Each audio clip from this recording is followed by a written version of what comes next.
Oh my God, I put him to sleep.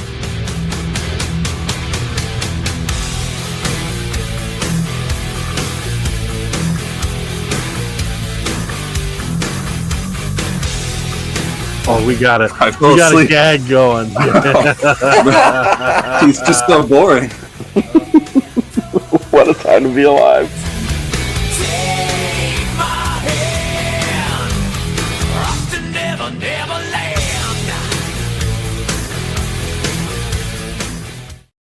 First off, that's exactly what I thought it was. Are you sure? I'm assuming we're live by all the comments. Hold on. I don't know if we're live or not. My end of things is saying it looks we're like not people live. saw it. Yeah. Yeah, people must have saw it. We better be live. Oh my God. No, we're not live right now, but they saw it. I don't know how that works. How does that work? All right, someone comment if we're live right now. I think Ben just played an intro. Oh, we're live now. All right. Oh my God. That was incredible. That's almost exactly what I thought you were going to do when you mentioned when you were asking those questions. Thank you, everybody, for that. Appreciate it. Our end of things was still saying go live, like waiting. So, no, that was amazing, and now I feel like I need to rewatch it. Oh, look at Mr. Woodwick here. Nice. We got Woodwick Snipping the candles candle. after the entrance. You just wait for AI, buddy. Oh boy. Thank you everybody for joining us as always on Jackrabbit Illustrated. As always, I am your host, Thumper, the Sandman Lidkey, and joined by my co-hosts, Alex Kenkel and Ben Pearson. We're as always on the Jackrabbit Illustrated YouTube and Facebook, and of course we're on the FFN YouTube channel.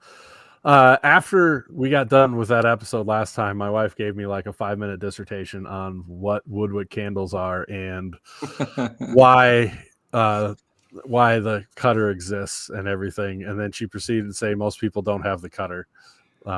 They're just fancy. So, so we should call him Reba because he's fancy. My wife as always, is fancy.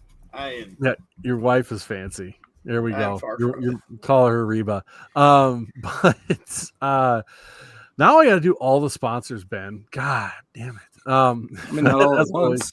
Jackrabbit Illustrated. We are brought to you by our title sponsor, as always, Kubota Dealers of South Dakota, with 9 locations across the great state of South Dakota.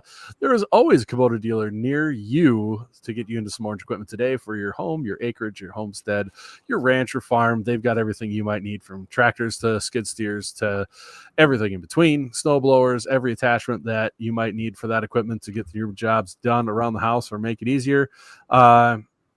Get into Kubota dealer today and get yourself into some orange equipment. They've got parts and service as well in those locations, so you can get your equipment properly serviced at the end or beginning of the year. So head on down to Kubota Dealers of South Dakota. And of course, Scared Money Don't Make Money is brought to you by our show sponsor, Cubby's Sports Bar and Grill of Brookings, South Dakota, with 30,000 TVs on the wall space there, and the number one place to watch SDSU football, baseball, anything, any sport. Pick a sport: soccer, volleyball, everything. They've got it all there. The soccer team you'll be able to watch, I'm sure, there when they take on Iowa in the playoffs. So head on down to Cubby's, check that action out. And they'll be hosting Chase Mason's we have umbrage with this statement, Zach. We'll address that later. You should be in Indiana State, brother. Anyways, so abominable. Anyways, Chase Mason will be having his Lemon Top Challenge meeting down at Cubby's this Thursday, starting at 6:30. You can get down there and raise money for Alex's lemonade stand with Chase Mason. Meet him. I'm sure he'll do autographs and everything else and get some pictures and all that jazz. He'll be there from 6:30 until 8. So head down to Cubby's Sports Bar and Grill and pay $1,000 in sign an NDA, he'll tell you what his status is for Saturday. Yes, we haven't gotten that approved, but I got a feeling that they would do that. So Tell him that's what we said. And I'm sure it'll work. yeah, the JI It's guys worked before. sign an NA, yeah, right, NDA, and pay $1,000 to the fund. Then I'll get. That's why Coach Jackson donated. That's true. So He needed to know. he needed to know. So he signed the NDA. Yeah. So, anyways, head down to Cubby Sports Bar and Grill in downtown Brookings, the #1 sports bar in South Dakota. So, yes, and All right. yeah. Oh, you go ahead. Of course, thinking of Deutsch at Cubby's and his family and friends there, with everything he's fighting with the tumor and everything there, because that's a tough deal. So, All right, we get a pick recap sponsor. Yeah, pick recap sponsor brought to you by Blue Tide Car Wash of Brookings, Sioux Falls, Hartford, and Mitchell. 19 locations across Sioux Falls. Any get and go gas station that has a car wash is a Blue Tide Car Wash. You can use an unlimited membership there, or you can spend through once. You don't have to get the unlimited membership, but it saves you a bunch of money when you use it a bunch. With the season continuing on here and basketball season picking up, I think most of us are in Brookings enough that alone, even if you don't live in the area, you could still get a car wash every time you're in Brookings and it would pay off for you to do so, and that will keep your car nice and clean. Without saying, the pick recap's brought to you by the Call Map. You can hear my sweet dulcet tones and fight your insomnia, and that's probably correct, because apparently my voice is just nap time formula. We'll just upload your monologues from the podcast and then right to sleep. All right. So, yeah, Zach, we have a problem with your statement there that you're saying that you're not going to Indiana State. We picked the spread on this show, Zach. Yeah. Last time I checked, we were picking against the spread. And you guaranteed Murray State would cover the spread. And if they didn't, you'd go to Mercer. Yeah, sorry. Mercer would cover the spread, or you'd go to Indiana State. So, that was the claim. You just wait till JIAI and you'll see what's going to happen. One of us will see you there, so it'll be great. Well, unless it's Alex, he might be selling woodwick candles. We haven't decided that for sure yet. Right. He's got to go in a giant woodwick candle costume. So, speaking of that Mercer game, they snuck it out against Western Carolina 49-47, but did not cover. And so Zach is going to Indiana State, and that was a wild finish. Zach said we're sitting row one on the 50-yard line together. That would be hilarious. Actually, are you going to do wizard sticks with us too? If you guys went and they do that in the South, painted your bodies blue and stuff, and sat on the 50-yard line. I need to see that. You'd make Sickos committee for sure. Oh yeah. Lamar won 14-12 and covered. They were underdogs. And UNI, Murray State failed me. UNI won 31-14 and covered. Murray State did not cover again. Damn it, Michael Batts. Illinois State won big over Indiana State 52-20. Youngstown State beat Southern Illinois 48-38 and covered. And UND covered against NDSU but lost 15-10. And then USD covered and won 24-17 against us. I went 3-4. Brendan went 4-3. Alex went 3-4. And the Kinkelmata went 4-3 because it didn't submit picks for Mercer or Lamar. So take them L's, model. But he still tied me even with the L's, which is he beat sad. You. He tied me. Yeah, that's true. He beat me with wow. Look at this guy. Losses. Wow, he's in the lead, and all of a sudden he thinks he wins every week, no matter what. Look at this guy. Ain't no hobby. The crazy is I'm not that far ahead anymore. I'm at 45-39. You're at 41-43. Alex is at 40-44, and then the model's way ahead at 51-33. So. Just epic choke shot and ends up going to Terre Haute. I wasn't ever ahead by that much. Yeah, the whole time you've been ahead by a bunch. No. You were talking shit about it. You were ahead by so much. God dang it. My internet's going to crash out again here. Yeah. Naturally. No, before I do JIAI, you tell them the wiggle sponsor for JIAI. wiggle the cable to the router. The sponsor for JIAI. Oh, we're losing him. I lost it. No, he's there. I'm fading. Do I'm the fading. sponsor. No, I'm still there. It's Hadrick's Ranch. Proudly bringing you Ranch. No, Hadrick's Ranch, the best beef that you can buy anywhere in the country. In my opinion, it is terrific quality beef. Really good deal. If you're looking to find yourself a whole steer to get yourself, half steer, quarter, whatever. They got great other packages as well. Like tailgater package comes with a brisket and a couple other things in there. That's terrific. Worth every penny. They ship anywhere in the continental United States for free. You get a discount if you pick it up. I know Troy's in Sioux Falls and Brookings quite a bit, especially with the Jacks games going on. So you can always meet up with him there when he's around. If it's something that's possible, don't expect it. Don't call and be like, they said no. We said if he is in Brookings, if available, he has done that before. So don't be putting that evil on our heads.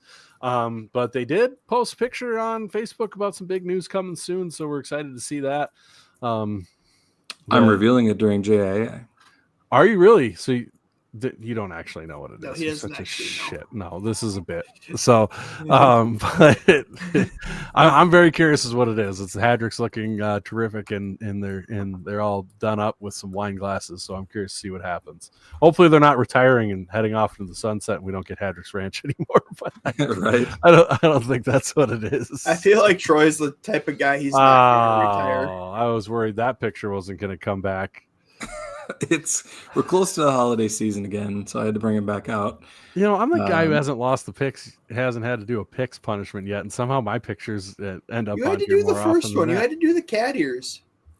Oh yeah, I did that stupid cat ear mic headsets. God, that was awful. Yeah, that Those was things hurt my head. That was so weak looking back. Like it's just ramped up since Compared to the other two. yeah, Gotten better. Oh, the hot dog costume wasn't that bad. I mean, okay. Anyway, all right. Say why it's bad. Go ahead. It's just bad. All right. First up, we've got a clip from the Dome. All right, fellas, let's settle in. I can't look directly Oh at my it. God, he looks like he's unicorn. Shout out to Coach Johansson. He was a good sport about it. He was a good sport on Twitter, which I love to see. Yeah. As a guy who wears a hat for a reason, I respect it. This one's for you, Zach. We've got receipts.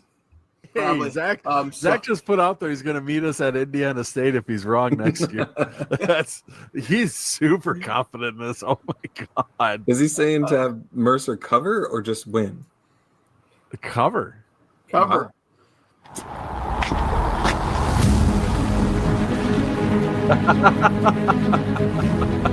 Oh Lord, what have I done? It got the southern accent though. That was pretty good. I told him Voice it wasn't southern. quite as buttery, but it was pretty good. No, Yeah. not quite. So yeah, the big Hadrick Ranch announcement. Shout out to Troy for letting me announce this on JIA.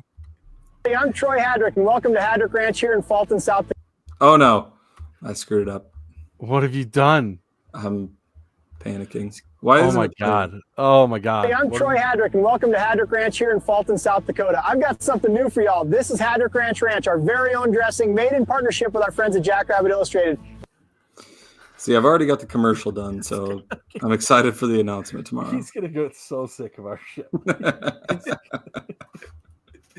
Listen, I think he loves it. I think Stacy's going to get very sick of us. Yeah, Stacy's gonna punch one of us in the face at tailgate. She doesn't walk up. Ranch, come here. Hey, got something for you. It's right here. It's in my pocket. Wham! Quick uppercut right to the teeth. Is the screen bad? We're gonna have to work on that. Your All right. your ratios on your presented screen are just a little goofy. Yeah. Oh, well, I don't know what to do about that. Like like if a you have fake- like wood wick candles, I don't know what a woodwick candle is. it's a candle with a wood wick. So if we could once again try to get the train back on the tracks. It's Candle Hour with Alex Kenkel. it more sensual when you use the candle clipper? Or Yes. Woodwick candle. As I've tried to say 5 damn times now, it's just a candle with a wood wick, and it smells nice. Set Woodwick candles. Woodwick candles with Woodwicks. Anyways, about these Woodwick candles. When does Woodwick Candles be your sponsor? Hi, I'm Alex Kenkel, and you need a Woodwick candle trimmer. Step 1, trim that wick like a pro. Look at that precision. Scissors, 2 mainstream. Step 2, light it and listen. That's real crackle, folks. Do you need this? Absolutely not. Do you... Thank you, Woodwick Candles, for the non-sponsorship. Just, Alex, you brought this all on when you're like, it's a candle with a wood wick. Wow, thank you. That's what it is, dude. All right. Last but not least, we have a little motivation. It's not my fault you are dense.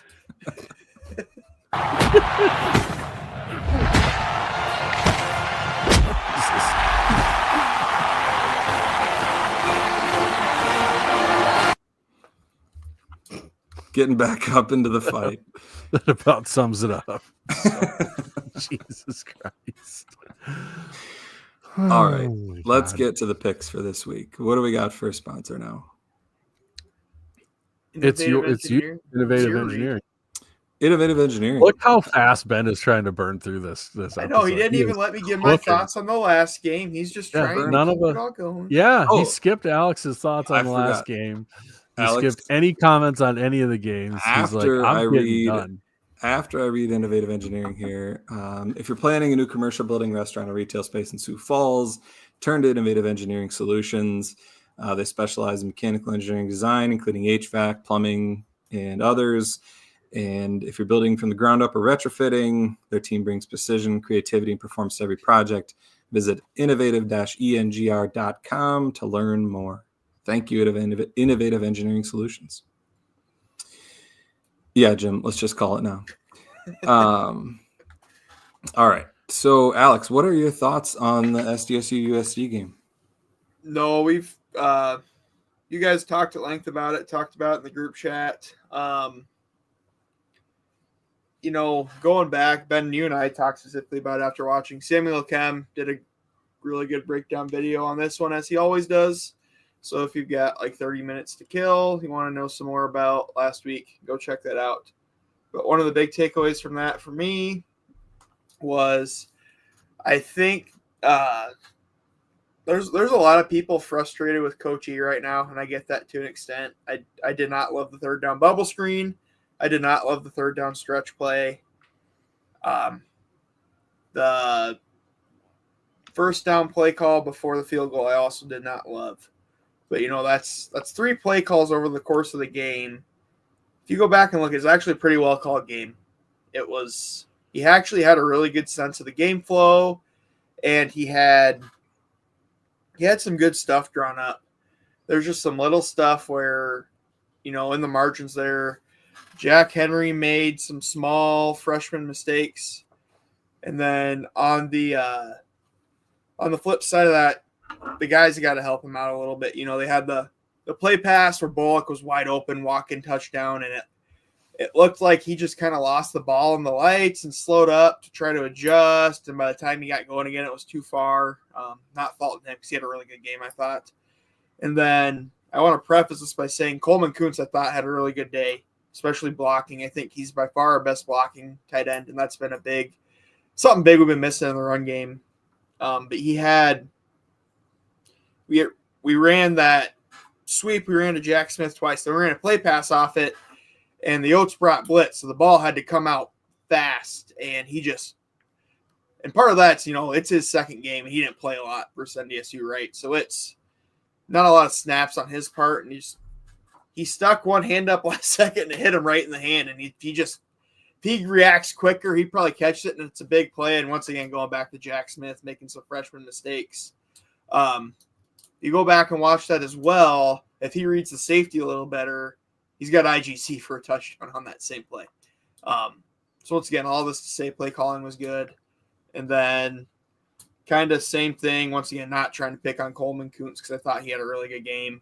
But on the pick, I think he had some shared responsibility, Jack Henry, on that. He takes an outside release, and they're running a post fade concept, and Jack stares down Graham Goring the whole way. So that's why the safety, Chad was kind of frustrated in our group chat. It's like, well, the tight end was wide open. It's like, yeah, he was wide open because the safety paid zero attention to him because Jack was staring down the fade.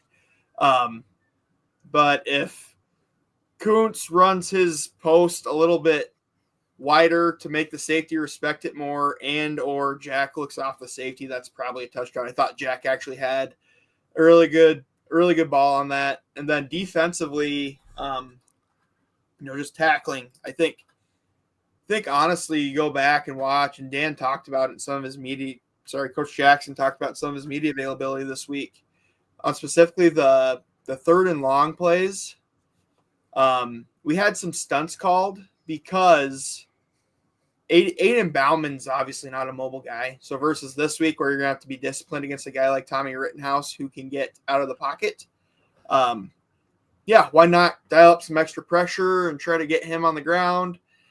And, that opened up some run lanes. And I think the big issue there was then our DB, specifically our corners, didn't tackle very well. And that's something we got spoiled of with the likes over the years of Malik Lofton and Dyshawn Gales and Dallas Beanham. Those were guys that were excellent cover corners who were still not afraid to be physical in the run game. And I just think our current group is lacking that a little bit. Overall, the other thing I'd add, that was definitely the most pleasant experience I've had down there. Ran into Jordan Decker from the How With Us podcast to meet him in person. Super cool, super nice guy. Talked to him for 20 minutes. Actually, ran to him after the game because he had to walk all the way around to where we parked. And so the time we got done talking to Jordan, we're walking out, and Aiden Bauman's standing there talking to some fans. And he actually stopped, recognized me for media day, said hi, told him congrats. Super, super nice guy, as we've reported before. So I hate losing that game, but I guess if something good had to come out of it, I guess I'm glad Aiden Bauman as the person, not the coyote, but Aiden Bauman, the person, got a feather in his cap. Oh, you're doing it all wrong. You're supposed to make something up and say flipped you off and then move your kids. No, he is a good guy. I do have animal facts for the people who were asking for this week. So whenever that comes around. I did not meet the mayor, Jim. I did not. So I got down to tailgating in time to have one beer with John Colley and head in.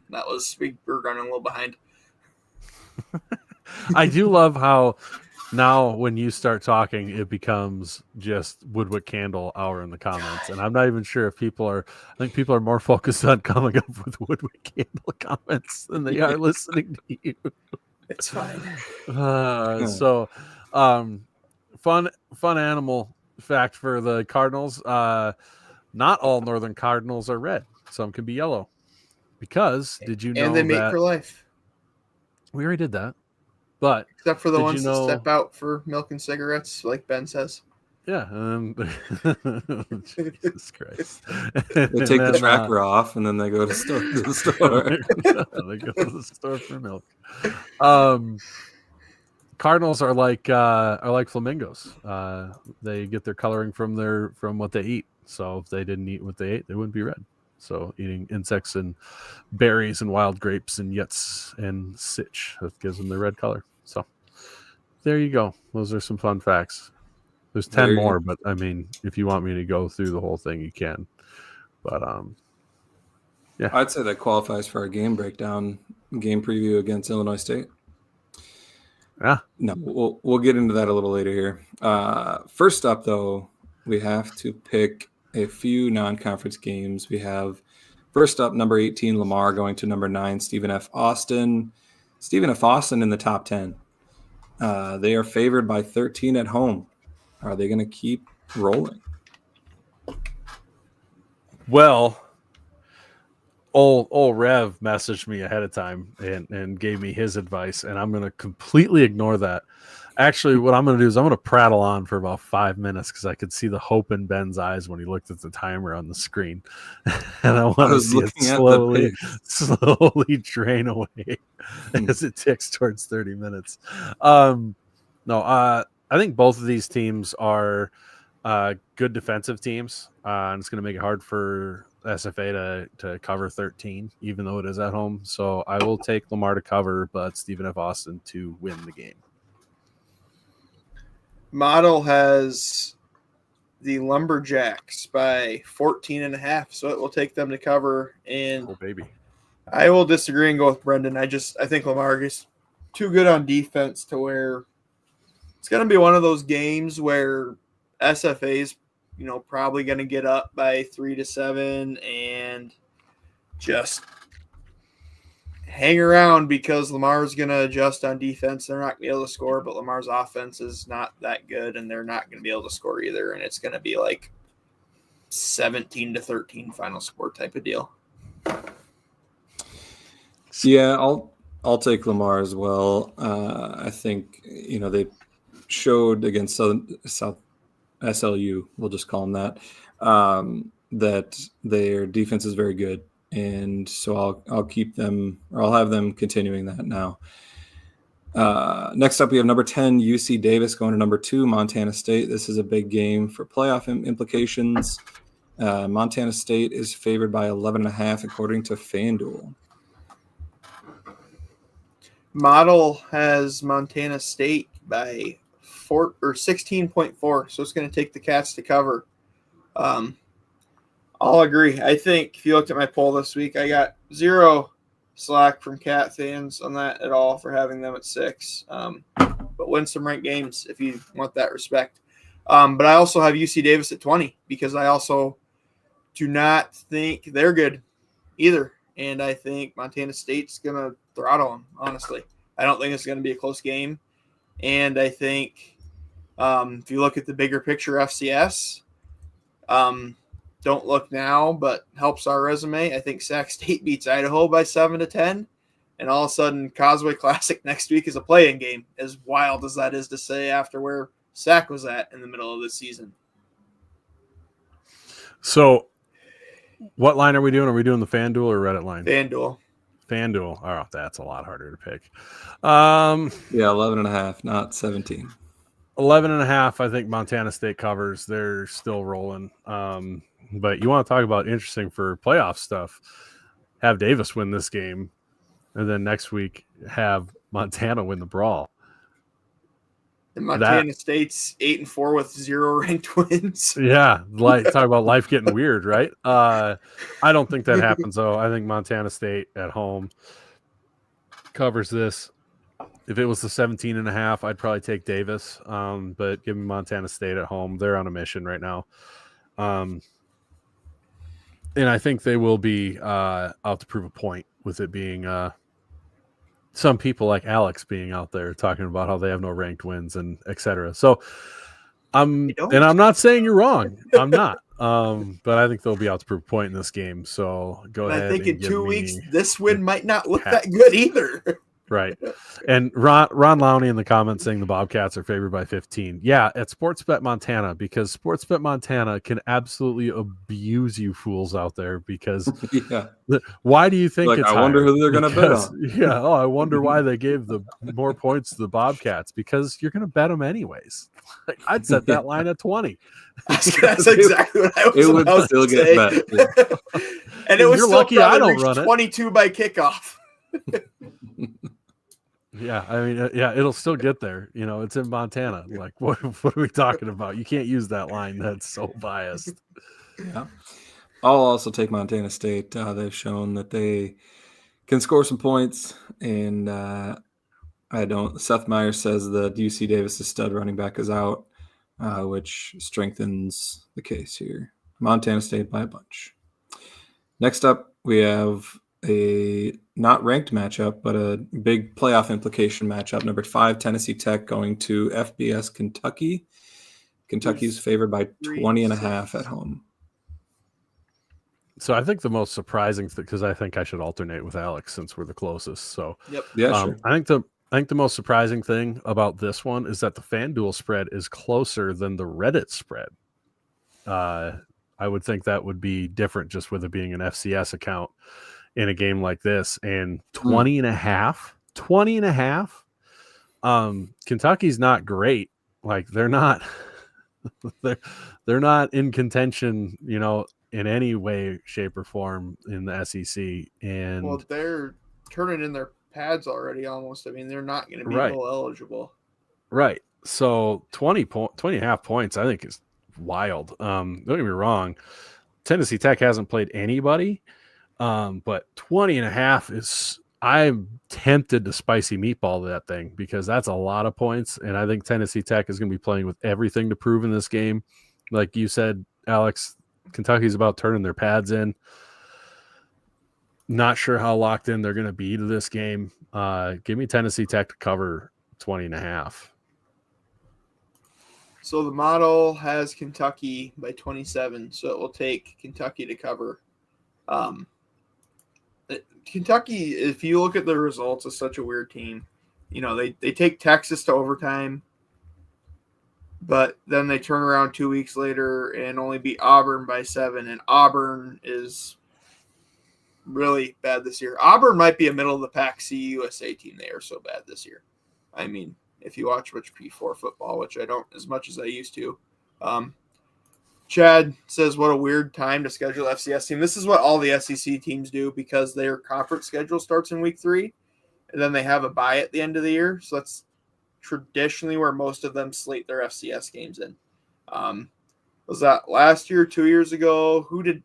Oh, it was the Citadel, I think. Alabama was only up by like 7.5, and everyone was freaking out. And they still won by 50 at the end. But anyhow, Yeah, Chad says it's a weird place to schedule an FCS I team. read the comment. Just, oh, sorry. That's just SEC schedule. Sorry, I was. Yeah, that's just yeah. They've good done to that. know how much you value my opinion, Brendan. Sorry, I was daydreaming about Woodwood candles. So It could be worse. I could be falling asleep. It's true. At 27, I like Tennessee Tech, but 20's hard. And I talked a big game on Twitter yesterday, so I'm going to be a chicken and backtrack it. But if it was like 24, I might take Tennessee Tech, but at 20, give me Kentucky. I'll have faith in the FCS. I'll take Tennessee Tech. Kentucky did just beat Florida 38-7, but Florida's also not good. I think Tennessee Tech is pretty good, and they'll be motivated. So 20 and a half is, I like it. All right. First Missouri Valley game I got is UNI going to number 1 NDSU. NDSU's favored by a whopping 33.5 points. So the model has the Bisons by 33.8. So it is just barely going to take NDSU to cover. And I don't know. I think they'll cover it mostly because it's UNI playing for it at this point, and it's in Fargo. And yeah, it's going to be a mud hole stomping. It's not going to be close. Yeah, I think old Cole Payton is going to be looking for a get-right game in this. Not that he's been awful. They've been winning, obviously, but he hasn't been playing the way he did the first, I don't know, 8 weeks, 8 games of the season. He just hasn't been on that level. And I think he's going to be out to prove a point. So I will take NDSU at home because that UNI offense is not going to do anything against NDSU's defense. So not even their second string. They're not going to do anything. So give me NDSU to cover unless they're super not locked in. But they don't have any other big games to look ahead to. So yeah, no, give me because they've got NDSU to cover. St. Thomas to end the season. Right. Talking about a weird place to schedule a game. That's a weird one. Well, it's because it's similar to the SEC thing. I The know, Valley scheduled them and USD to play week 4 because they did. So instead of taking their bye at the end of the year, they took a second bye by playing a Pioneer League team. Yeah. I'll actually take UNI in this one. I think they keep it close enough to cover. NDSU is coming off of 3 tough games, and they may not be as focused in this one. And so I will hope that UNI stays within 33.5. Next up, we've got number 12, UND is favored by 33 at Murray State. I think Murray State covers in this one. UND will be licking their wounds a little bit after their game with NDSU. They've got the game with us afterwards. I think they're going to be not completely locked in with it being on the road. I think UND is going to win easily, but 33 is a huge number on the road. And if we know what Murray State does, usually it's cover. And you've got another, it's a little bit trap game-ish. I mean, they're not going to get trapped, but there's a little bit trap game-ish. So give me Murray State to cover this one. Yeah, Model's got UND winning by 29.2, so it's going to take the Racers to cover, and I will as well, without completely repeating everything Brendan said. The only thing that gives me a little bit pause for concern is Murray State literally has the worst rushing defense in the FCS. And what is UND's biggest strength? It's their rushing offense. Run game, yeah. So that does give me a little pause for concern. But between it being on the road and licking their wounds from NDSU / looking towards end of the year, I think Murray covers. UND's in a weird spot too. They're the UNI of old, as I think you said on the B team, Brendan. They're 6-4, and all their best wins are their close losses to good teams. So right, they're the good loss merchants right now. They really are the good loss merchants. It's crazy. Yeah, I'll take UND winning big. Even it gives me a little pause on the road, and it gives me pause because I'm pretty sure I picked Murray State's game wrong every single time this year. But we'll go UND covering on the road. Murray State's going to close that gap for me, baby. Let's go. All right, we got Indiana State going to number 16, Youngstown State. Youngstown State's favored by 18.5 at home. Model has Penguins only by 17.5, so it's actually going to take the trees to cover. And I'll disagree. As bad as Youngstown's offense still is, they gave up 30 whatever last week, and they had to score 45 to win that game.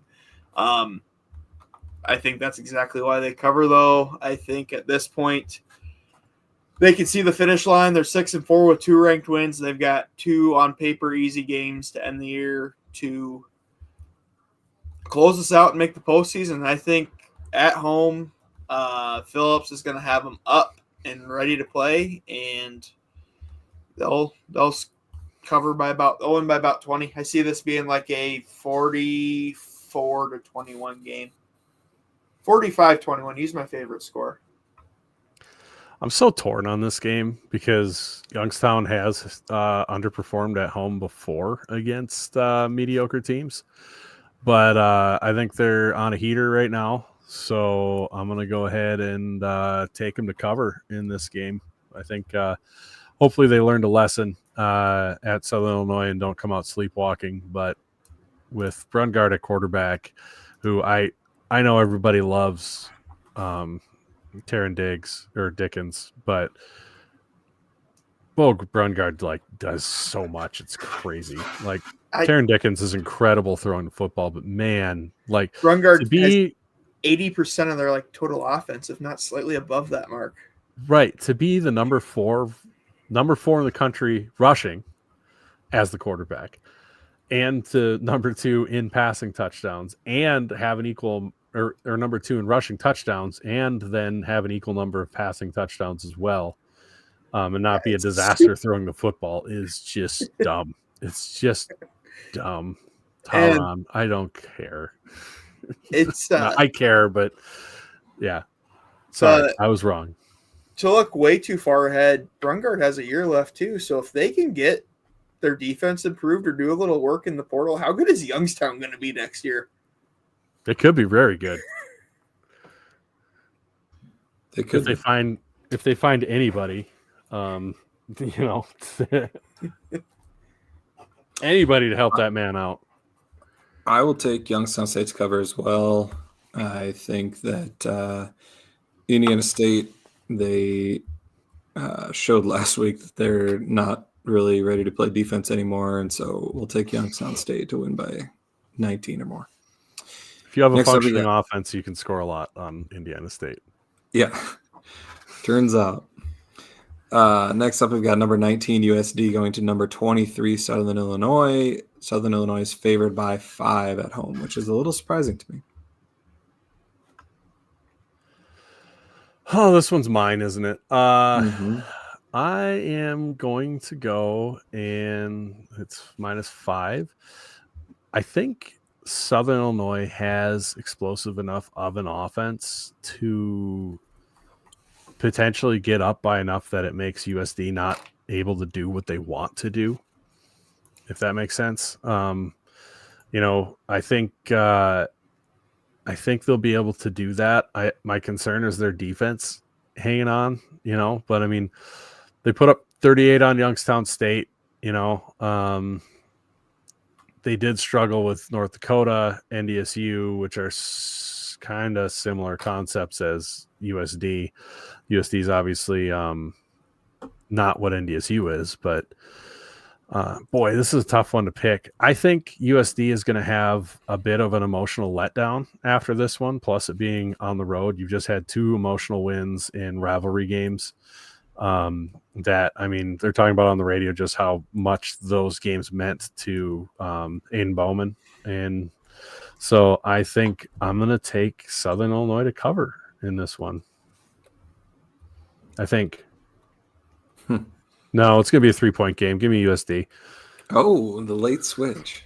Late switch. I always am wrong when I do a late switch. Yeah. The model has Southern Illinois favored by 2.4, so it will take the Oats to cover, but Southern Illinois to win. There's just so many storylines. This is just such a weird game because I think, especially looking at this point in the season, USD is the better and more talented team, but stylistically, Southern Illinois is a nightmare for them. And that gives me pause for concern, obviously. I think I'll go with USD. I think they win this game to get in. I think they give up some yards, but it goes back to I've been listening to the show all year. You've heard me talk about it. DJ Williams is such a good athlete, but his ball security is such an issue. And I think Aiden Bauman, especially after he had some struggles earlier in the year, does and will take care of the football. And I think a DJ Williams fumble and a pick or a couple picks or something like that's the difference in this one. If USD loses this game, are they for sure out? I'm not sure. It's going to depend on what the bubble looks like. And that's a whole separate discussion you guys have heard me pontificate on in the effing chat. But there's going to be probably a couple 7-5 teams that get in, and I think there's one that clearly has the best resume, and they're probably a close second behind that team. But we won't talk about that until next week because hopefully it won't matter. Yeah. We'll have to have someone on who's really plugged in. I don't know, maybe like someone blue who'd be going to Terre Haute with us or something. Yeah, we can preview the Terre Haute trip. Yeah. Great. Yeah. He's busy that night. I can already tell he's busy that night. Yeah, this is a big game for both teams. And we didn't talk about it yet. Maybe you're going to say it, Ben. I was just going to say that Southern Illinois really needs this game too. If they lose, they're probably done. Yeah, they're sitting at 6-4. They've got with a game D2 against win. Illinois State next week, and they got a D2 win on their resume. So, it's really both these teams really need this game.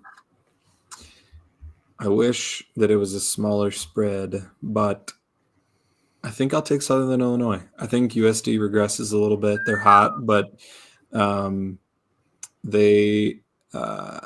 think they'll have a little bit of a letdown, like you were saying, and I think Southern Illinois gets it done at home. Well, very few teams have stayed hot this season. Yeah, Everybody that's gets very hot for a shot, and then that's the end of that. So it's not terrible thinking. Yep. Last but not least, number 15, Illinois State coming to number 20, SDSU. And SDSU is favored by 11 at home, which is another interesting spread. Well, Alex and I were talking about this before the show. We're in agreement. That's insane. That's too many points. That's too many points. It's just That's too many spicy. points for how the teams So are playing. I don't think I've ever dropped a spicy meatball against SDSU before. I know you haven't. Wow. You know what, Alex? You talk. I'm going to think about this. yeah, the model has the Jacks by 11.97, so it is going to take the good guys to cover. I'm going to be so happy if it happens, but I do not see it. You look at for behind the scenes, Ben was saying he thinks we need to make this a high possession game, and I don't know if you still feel that way, Ben, but I strongly, strongly disagree. If you look at the projected series conversion rates, ours is about, and that's if you average one team's offense, one team's defensive. If you take our offensive series conversion rate with our backup quarterbacks, with Illinois State's defense, it's like 75. And if you take Illinois State's offense with our defense, it's 74. So that already tells you this is going to be a close game. But the only other caveat I'll add to that is two of those games in our sample size are against Murray State and Indiana State. USD has an almost statistically identical defense to Illinois State, and our series conversion rate there was a little over 72. So I think that's closer. I talked about it with the guys a little bit tonight before the show. We've been fantastic at taking the ball away this year. Well, not Ben, because Ben was in the takedown lobby waiting for us to start. Yeah, sending us pictures, going, "Where is everybody?" Right. I was like, man, I'm the first one here. This is weird. Yeah, I'll talk about that at the end of the show. But Jalen Lee dropped a pick, and I don't fault him for that. It was hard. He made a great play to just break up the pass. He, jumped a route from a deep safety, a quick out, and got there. Jalen Lee's playing some fantastic football right now. But if he finds a way to hang on to that football Saturday, that's a game-changing play. We probably win that game. He might still be running with how much green was in front of him. Mm-hmm. But that's what we're going to need, I think, is we're going to need, like I talked about at the start of the show, recapping the USC game. Some of these guys, especially if Chase doesn't play, I've heard same as everyone else. And, you talk to your doctor's wife's dog walker that is from Hurley and Chase is going to play. And then you talk to this person from Sioux Falls and their Chase's orthopedic surgeon and he doesn't have a foot anymore. So who knows what's going to happen? I think if it's Jack Henry, we need some of the young guys to step up. We need some of the other playmakers that are playing to make those plays in the margins. And then defensively, we need to steal possession to really feel good about this. If we try to come out and match them punch for punch offensively, that's not going to work. We're going to need to slow the game down. We're going to need to play good defense. And I think that's our recipe for success. Hogs are going to have a good game. We're going to have to run the ball. I think steal possession, control the clock, execute on explosives when they're there, and we'll be okay. But it's going to have to be a complete and total team performance. Before I turn it over to Brendan, Jim Poppin asks, Alex, what were your thoughts on the Color Rush game? I don't know how it looked on TV, but it looked really good in person. The neon green field. I hope they got it. I wasn't gonna down talk the Dakota Dome, but I'll give my 2 cents. The home side that's already renovated actually looks way better. The away side is still old, and the concourses are narrow, and it's garbage. So I'll be curious to see what it looks like after they do the second round of renovations here. I hope that field is 2 years old, and I hope they got a deposit or a warranty or something on it, because there is already I don't know if you could see it on TV, but there are massive sections of it that are tore up already. I mean, it's bad. I don't know if they bought the cheap stuff or what, but anyhow, to answer Jim's question, it looked good in person. I don't know how it looked on TV, but Yeah, it looked great on TV. It looked terrific. Yeah, so I don't know if Ben's pretending to be frozen, but he looks frozen. So frozen. anyways, he is frozen. But I'm gonna go ahead and yeah, I can hear you're you. back. You're not moving. Anyways, this is a spicy meatball to me. I don't know what you did. That maybe for. I am. Oh, that's not good. That's worse. All right, there we go. But anyways, this is a spicy meatball to me. Seth brought up something I was not aware of. Seth Meyer, he said, fun fact, in the last 3 games we ran exactly 1 play from inside the red zone. So I did know that, actually. Who's doing this? Chad? Say, Chad or Ben? Who's messing with Someone's screwing with stuff. But anyways, that's not good. One trip inside the red zone for 3 games is not good, and it wasn't deep in the red zone. That needs to be rectified. Do you know how we got there? I don't remember off the top of my head. Probably it was the wide receiver pass against NDSU. Oh, yep. So even more confidence there for you. Yeah. That's good. That's such a weird stat though, because considering we had it's got to be 2 then, because we ran offense. we ran 1 play inside the red zone, I think, last yeah, game. we did. No, I went back and looked. That field goal attempt I said was wrong. It was from the 22. So we okay. We have only ran 1. We kicked a field goal from the 22 and threw a pick from the 24 last week. Gotcha. Isn't the red zone 25?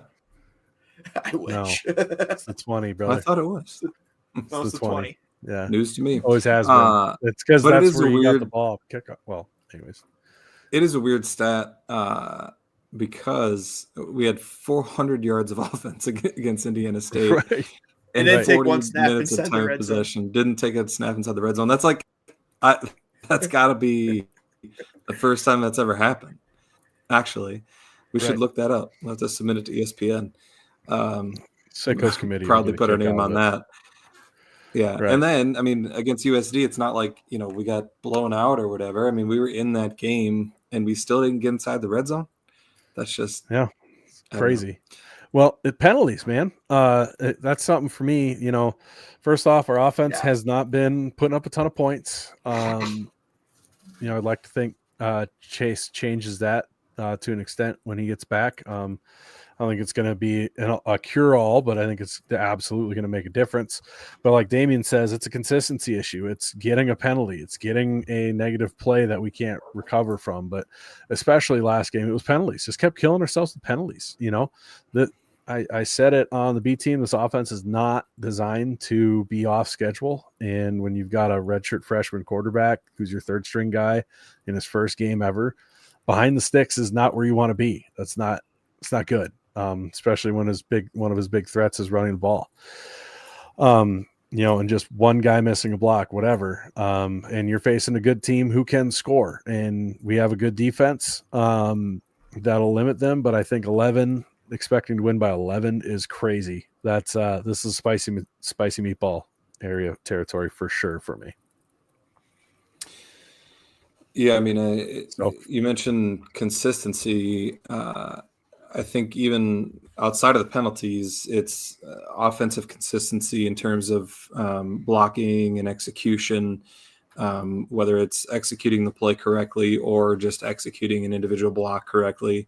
And that's why I caution the criticism of Idesness is because there were a few times where I look back, I was like questioning those calls, and I look back and I'm like, actually, it was schemed up perfectly, and we had the advantage, and all we had to do is make the block, and it was a first down, and it would have been like, oh man, that was a brilliant call by Idesness. And so that's just caution the criticism there, because and it's not, I'm not saying you should now criticize the players, because we have a lot of guys that are, inexperienced and, should they make the blocks on every play, sure, but they're also 18 to 22-year-olds. Well, it's not the same person every play either, That too. No. Yeah. It's just that It's consistency. we have inconsistency across the board and lack of execution across the board that is leading to some of the issues that we're having.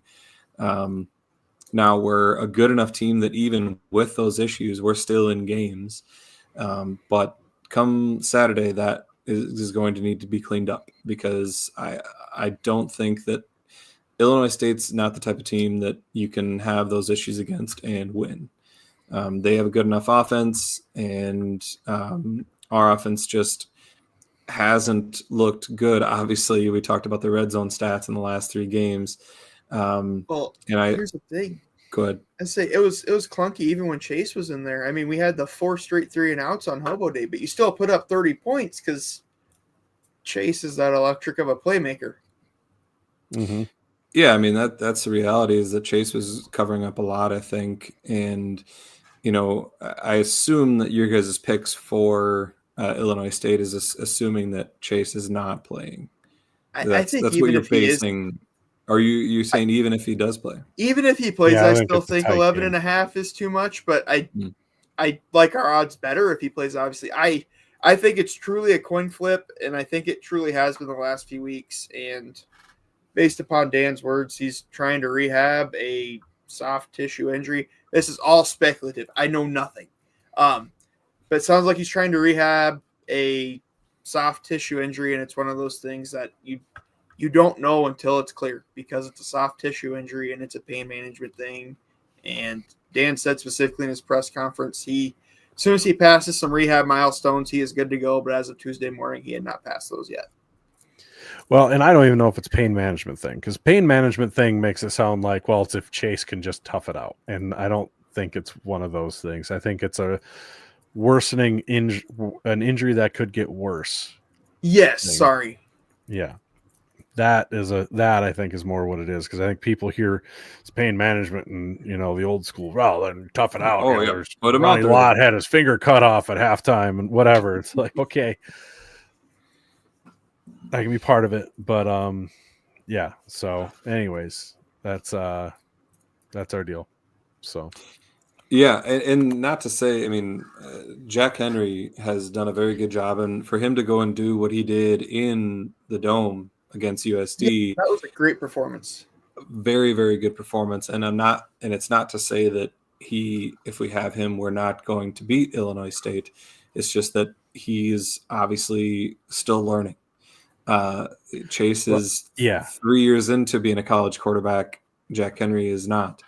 And so there's a difference there. And I think we can win with Jack Henry if we execute. If we if we protect the ball and execute, I think we win with Jack Henry. I really do. And with Chase Mason, I would take SDSU to cover the spread if Chase Mason was playing. Not knowing that, I will take Illinois State to cover, just because I think that I think Jack Henry plays, and I think it's a close game. I think SDSU, I think we do win. I think that we see the most focused effort out of our team. And I do think there was a level of focus and a level of intensity down against USD. But I think that ramps up, and we use the home atmosphere, which hopefully it's a raucous environment.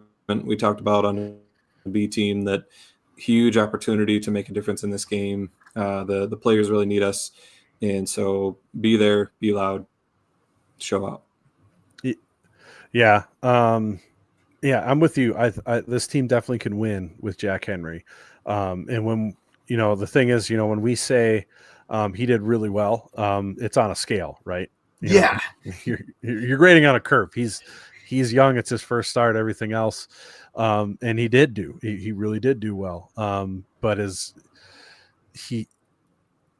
to consistently win against ranked teams, he's got a ways to go. That's just, the whole team does. That's just the way it is.